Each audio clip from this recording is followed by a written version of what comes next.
What's up, YouTube? Ride along with us as we continue our overlanding expedition through Wyoming. On this segment, we'll be going through the Lander Cutoff and making our way to the Teton National Forest. We don't need a destination, let's go where the river's taking us. When we left you on the last episode, we had found an incredible campsite along Lander Creek, overlooking the Wind River Range. This site was just off the original Oregon Trail, the part that was known as the Lander Cutoff. I'm sure with the history of the Oregon Trail and the Lander Cutoff, we're not the only ones who have picked this spot to camp. We had woken up to another beautiful day, and everybody was already out and fixing breakfast.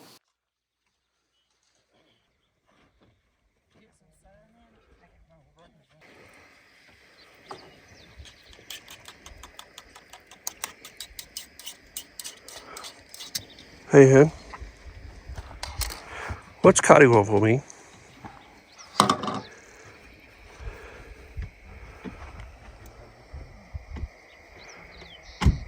You can get your new t-shirt at shopoverlandapparel.com. Only being a few days into the trip, some of us still hadn't got everything all sorted out. Lord. No. Thanks, Dad. Still trying to figure out how to put everything away. Yeah, it's a puzzle. Even with all the commotion at camp, the pronghorn still just kind of cruised by. After camp was packed up, it was time to make our way on down the Lander Cutoff along the Wind River Range.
As we made our way off the Lander Cutoff into the barge, we were quickly reminded of the seats that we had were a whole lot more comfortable than they would have had years ago. Speaking of history, just south of LaBarge is a location named Names Hill. This historic site along the Lander Cutoff is where over 13,000 immigrants passed by, many of them leaving their name. One of the more notable is James Bridger.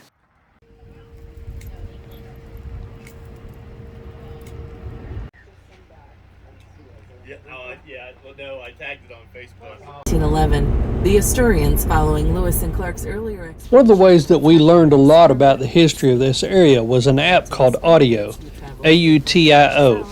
This app gives you a history while you're passing along different points of interest throughout the United States.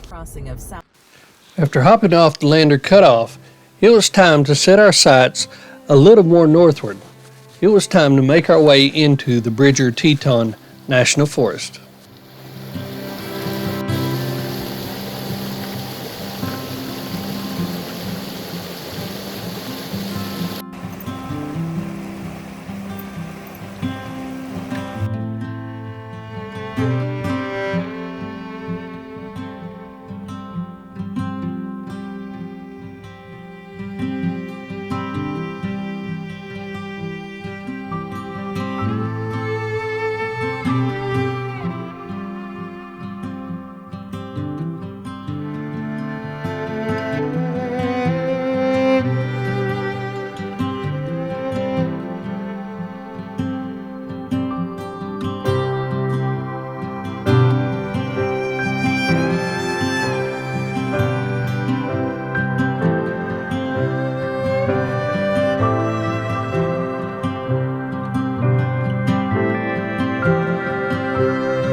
Right here, Bill, it was all the way up the side of the bank here. That's how thick it was.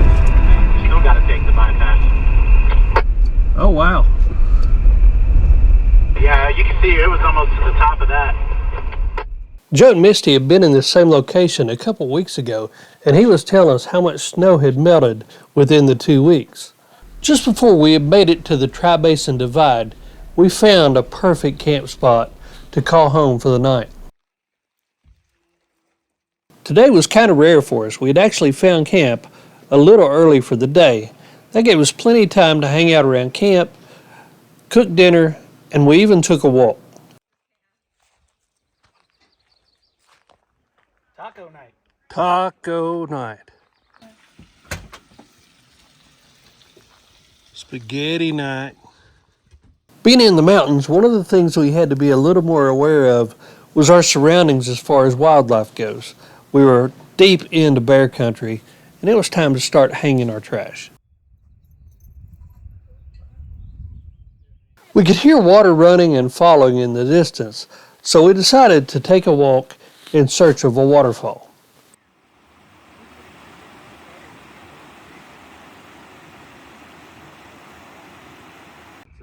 Blueberries and blackberries and shit everywhere.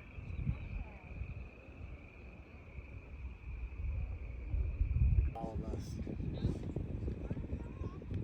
That's when we just doubled back because it was after that bypass. You want the bar Sprite? Oh. That's gone now. Yeah.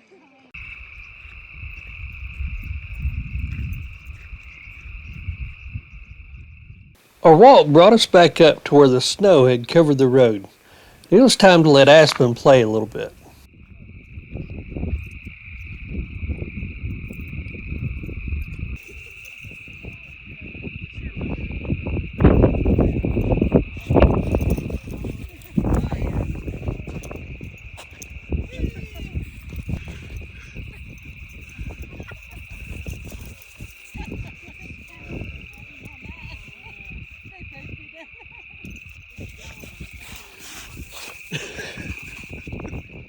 As the clouds started to look a little more threatening, we decided to make our way back to camp before we all got caught in the rain. This is it. This is it.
As we broke camp and continued on the trail this morning, the plan was to make our way on north along the Grays River Road.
As you cross over the Tri-Basin Divide where the Gray River starts, you're reminded by this sign right here, to watch me grow.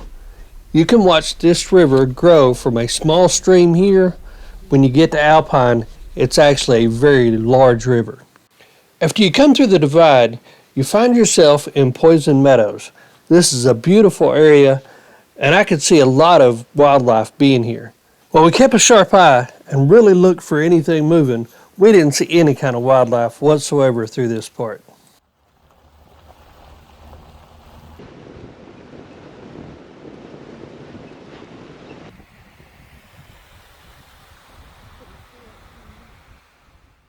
As we continued our way down the river, I noticed a trail that paralleled this one. I checked the NVUM map, and seeing that it had just opened, we decided to give it a shot. This trail gave us some beautiful views of the mountains to the east, but it also gave us our first obstacle of the day. In no time at all, everybody was hard at it and clearing the trail.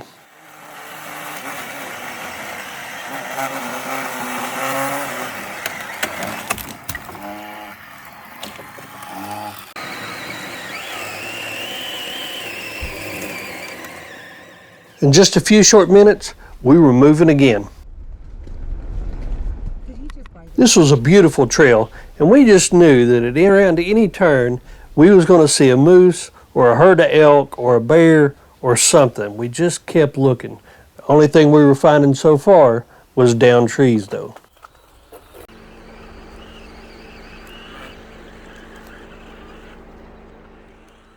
We were quickly on the move again, and another thing that we started to find was remnants of last year's winter.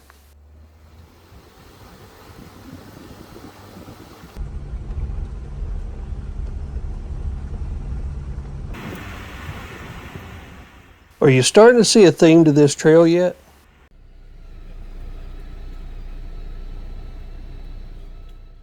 Even Aspen was getting tired of the trees. Really making a joke about being tired of the trees. It was fun to be able to work with everybody, to formulate plans, and get through different obstacles. As we continued making our way along the trail, we started gaining some more elevation and getting to the point where we're starting to see some aspen trees. Things were getting really pretty at this point.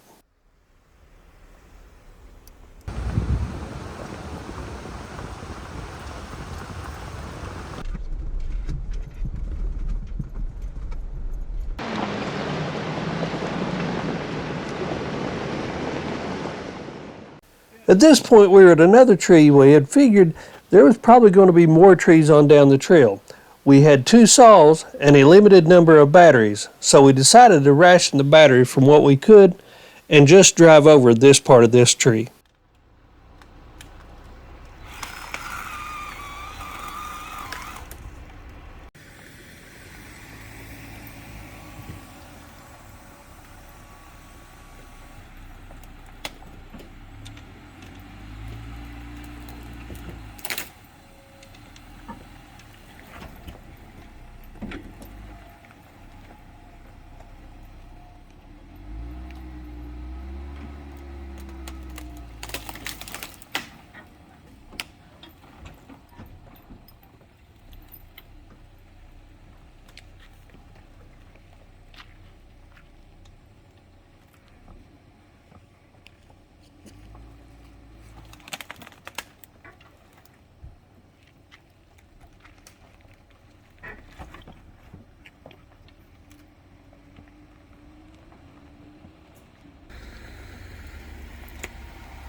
At least Deb had a pretty view to look at while we were trying to figure out what we were going to do with our next obstacle.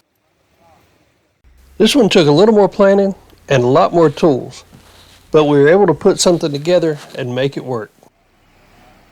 This tree was a little bit bigger than either one of our electric saws really wanted to handle, so we had to get a little bit creative and use the winch in conjunction with the saws. We used a tree saver to make it change of direction so we could get a better pull on the tree and pull it further off the road instead of just pulling it down the road. This angle also gave us a better leverage when it came to pulling the tree apart.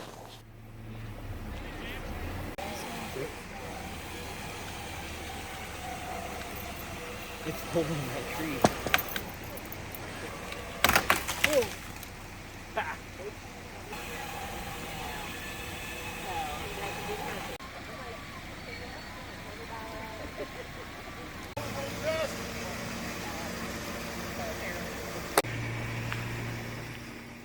In no time at all, we had this big tree cleared and moved out of the way, all of the brush cleared up, and we were on our way again.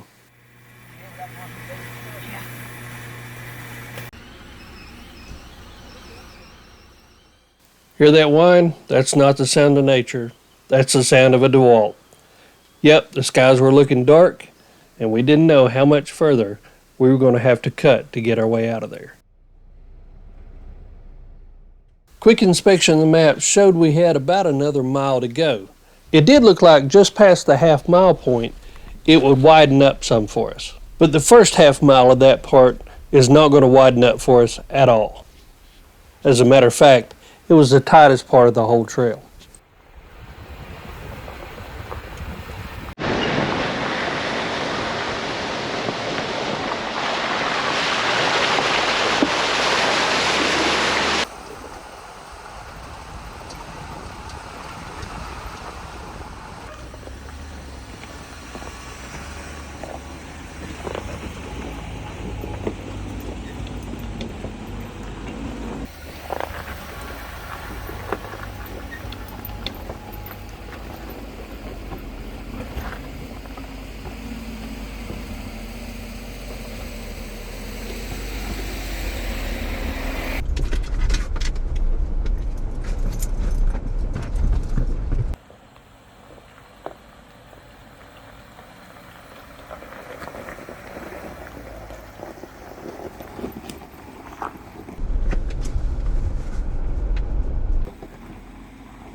As we made it through this switch back here, we were greeted to a beautiful field with snow-capped mountains overlooking it.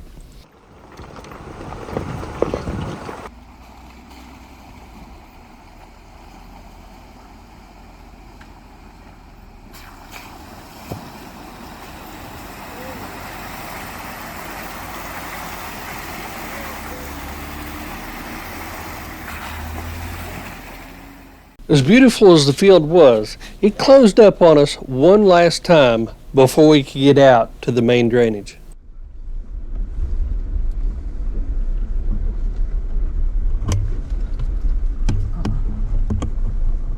Interesting.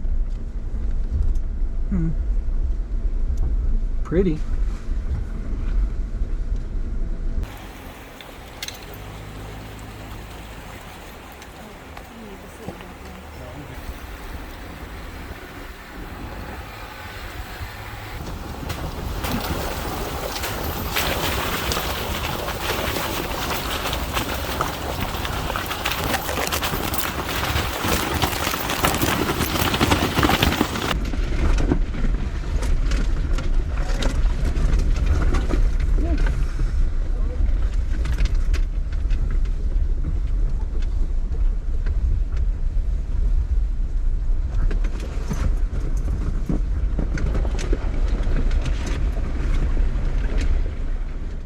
At this point, we have made it back to Gray River Road.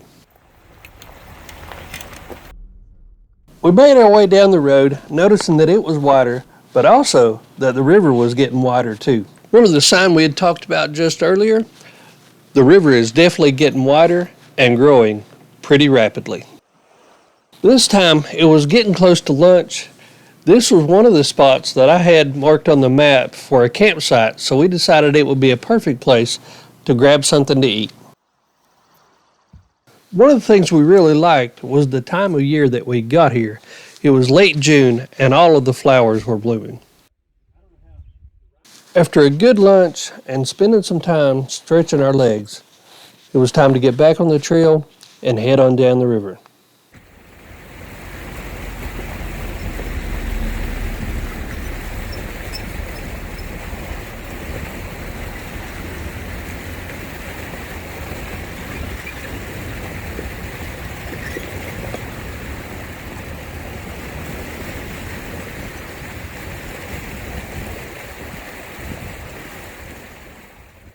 We were lucky to get through lunch rain-free, but it did finally catch us before we got out.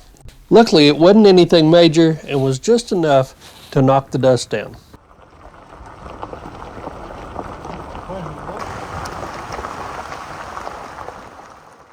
Once we got to Alpine, we refueled, resupplied, started looking for a place to camp. We looked at camping right along the lake here, but everything that was suitable for us just was full. It was a pretty popular weekend there, so we decided to make our way on up the Snake River and find something a little closer to the Teton National Park. As we got closer to Jackson, you could see little glimpses of the Tetons coming into view. We made our way through a very bustling Jackson the weekend before 4th of July. The plan was to go through the elk preserve and try to find us a campsite on the mountain overlooking the Tetons for the night.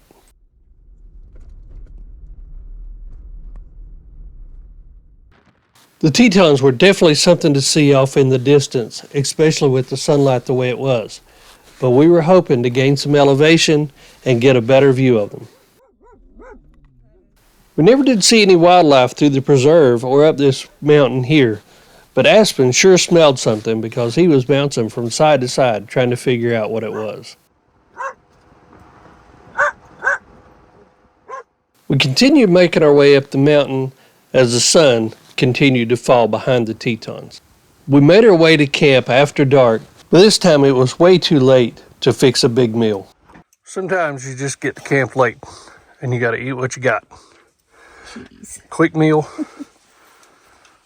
but the expedition definitely makes it easier. I hope you've enjoyed this episode, and I hope you'll stay tuned for the next one as we wake up to one of the most majestic mountain ranges in the nation. Until next time, see ya.